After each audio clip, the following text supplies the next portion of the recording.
So, hello, one and all. Welcome back. We are here for more Kamen Rider Saber with episode 17, or as a series I like to call them chapters.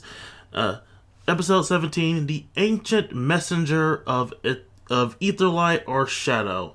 Of either light or shadow. I cannot read sometimes, or pronounce things properly, apparently. So, we're back, and we are doing the second half of Kamen Rider Psycho's debut episode, because he kind of debated at the very end of last week's episode. So you know what that means? They get, if he wasn't the main focus of the whole episode, he gets to be a pivotal part of the next episode. That's just Kamen Rider law. Like, seriously, if you look back at it, everyone that premieres at the end of an episode is basically the focus of the next episode. Go back and look at some other series and you'll see what I mean. Anyway, so obviously picking up from last time, Toma is in a bit of a rut because all of his friends want to murder him now. Or at least they're no longer friends, at least they appear to be. He's obviously super depressed about it, but, May started to try to pick him up and help him along, and she gets to do stuff in this episode, so I'm really happy about that. God damn it, it's been 17 episodes, woman. So yeah, they go back to the store, and it looks like it's been robbed, but it wasn't. It was just Yuri running around the whole place, basically reading all the books that Toma had, because he's been in Avalon for like 2,000 years, and he's like, let me see what the world's like right now. So he's, basically doing the ancient caveman joke of being super impressed by every little thing that's going on. Like, he's super fascinated by all the books, he even likes Toma's working on manuscript about him and his friends and Swords of Logos. And he's like, hey guys, when the next chapter coming out? So he's already figured out how to be a consumer of fiction in the modern day. Read what you have, and then be like, so when's the next thing coming out?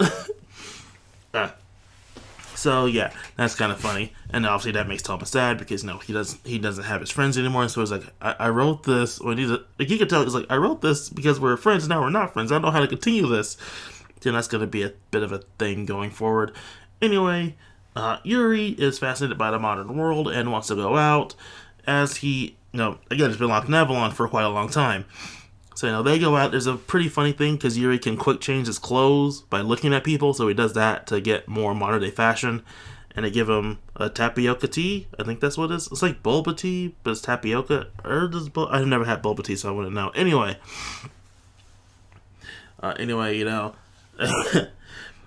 eventually, a Megido attacks. The Yeti Megido from the end of last week's episode, which, as we know, is May's boss and the head of the publisher's editing department, basically.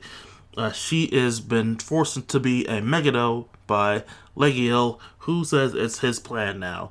And basically explains that, hey, we have this little book, now we can put it into a press connected to to Wonderworld, turn them into a Megido, they'll rampage, and then that rampage will eventually form into an Ultra book, so we don't have to do take the whole city thing anymore, or take an entire block of the city thing anymore. We can just do this by standard Monster of the Week setups, which, why didn't you do this before?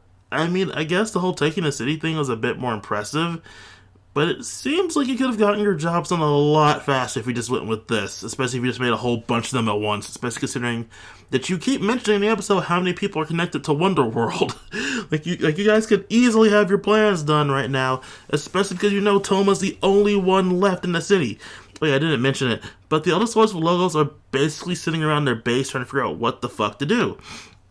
They've been given orders by a southern base to basically get Toma's sword and books, and also get the Sword of Light.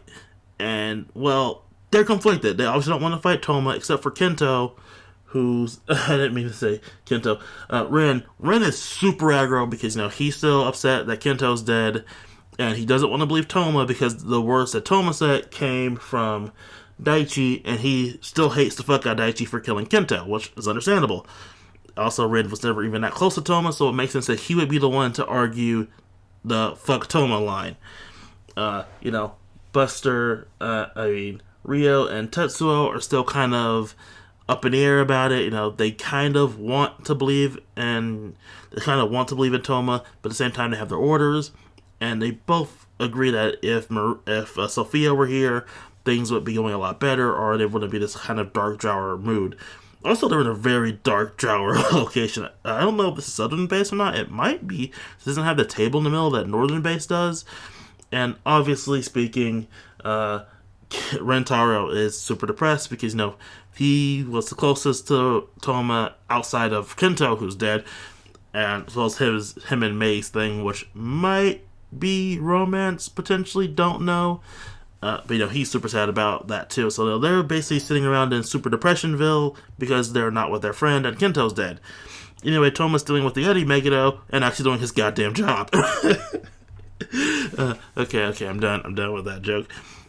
So yeah, Toma's dealing with the Yeti Megido that's currently rampaging, which is Mei's boss. I forget her name.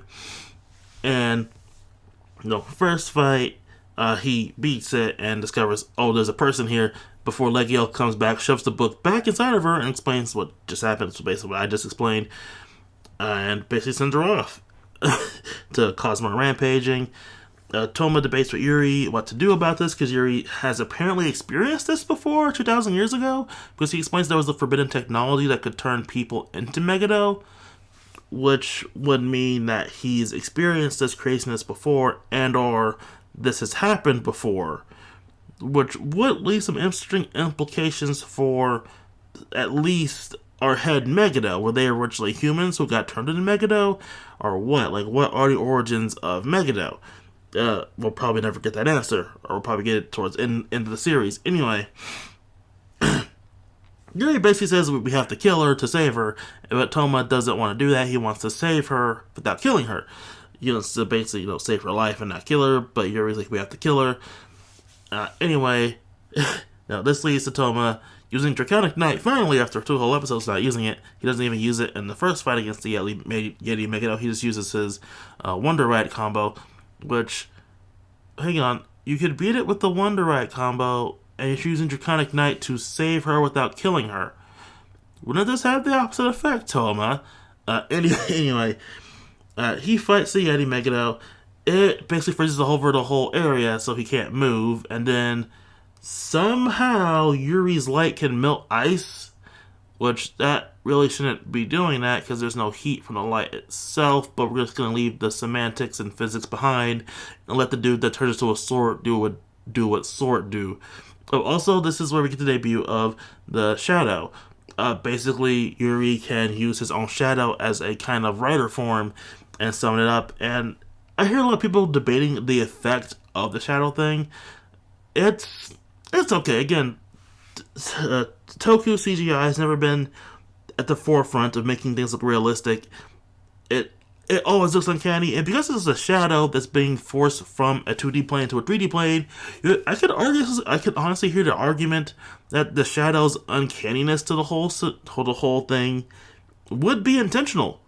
I can honestly hear that argument, and I would believe that the uncanny valiness of the effect on the shadow suit was intentional. I mean, a part of me would believe that, another part of me would just call Toei being cheap, but the CGI budget again, especially considering how CGI heavy this show already is. Anyway, Yuri's about to kill it before Toma jumps in the way and stops him from, delivering the final blow. And Yeti gets away, with Yuri basically admonishing Toma for being kind of an incompetent swordsman. Apparently, Yuri has a thing with a swordsman. He says that swordsmen can only strike down their foes. So apparently this will be further explored next episode, because we obviously get to see Toma using the Sword of Light, adding that to the list of swords Toma technically has in his possession. Where did Ikazuchi go after the battle with Caliber? Did he give that back? Can we potentially get another Kamen Rider Espada? I mean, potentially if someone could use the sword again, but still, that would be kind of weird. We still don't know what happened with the Sword of Darkness, so technically speaking, Toma really only has his sword, the King of Arthur's sword, and, well, now Yuri, who's his own person and also a sword. So, yeah, Toma technically can pull off the Zoro look if his suit had a mouth guard, or could open his mouth like he was gills, but he can't. Oh god, I missed the gill suit. Anyway, overall, this episode was pretty good. I honestly like Yuri as a character. His whole caveman in modern day shtick, while yes, it is an old joke, especially considering the fact that Wonder Woman's out now, and that movie does the same joke with Steve Trevor. But honestly, I find this joke works a bit better here because there's a difference between dude that probably was inside the seal during medieval times compared to dude who was dead since World War II. Also, we avoid the little moral complication that Wonder Woman did in the movie, but we won't talk about that here. Oh no, not because of no demonetization. I don't even have this shit monetized at all. I can do whatever the fuck I want. No, just because I don't like talking about it. That movie's honestly not that great. It has some good moments, but this isn't about Wonder Woman. This is about Kamen Rider.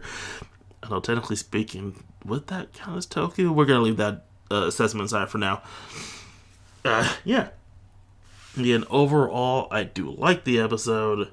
I like Yuri as a character. He brings a fun dynamic. I like the fact that May does a lot more, mainly because we kind of axed half of the cast, because they're going to basically be sidelined for this part of the story until they either make amends with each other or someone dies. Who wants to take another death pool money? Who wants to make another death pool bet? Whoever voted for a spot, you won. But out of the remaining Switch logos, is it going to be Buster, Kanzon, or Slash? Place your bets now, people, because one of these fuckers is probably going to die in order for them to realize that Southern Base might be evil. Probably Ren. I'm going to place my money on Ren right now because his whole running headfirst into things thing, as well as his obvious anger over Kento being dead. And him not wanting to trust Calibur's words because of that. While all the others at least consider it. They even mentioned the whole Trader and Southern Base thing in this episode.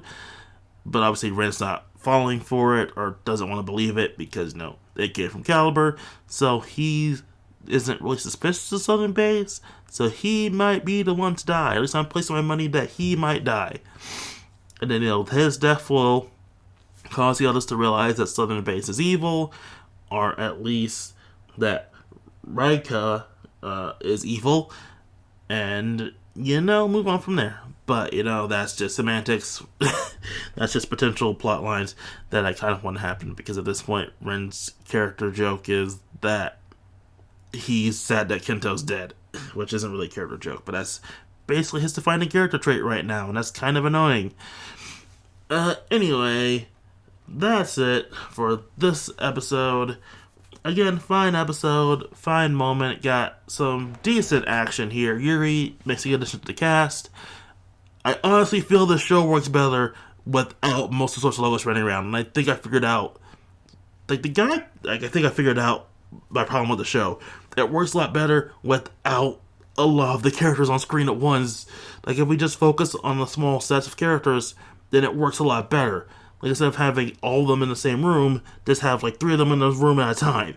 Or maybe just 1 or 2. Because the emotional scenes, all the good emotional scenes are only between 2 characters. I figured it out. I figured out how to make Saber better. Just limit the cast from how huge it is. And you'd think it wouldn't be that hard, but it is. It really is. I didn't realize it till now. Oh my god, I'm going mad. Okay. Okay, I'm done. I'm going to call this into the episode, everybody. And my sudden realization and potential madness aside, see you all next week. Hopefully the episode will be out on time and not late like this one. This isn't late because, I was recording late. No, this was late because the episode actually came out late this week, which is fine. It's fine as long as the episode eventually gets out. So, with that, I'll see all of you guys next time.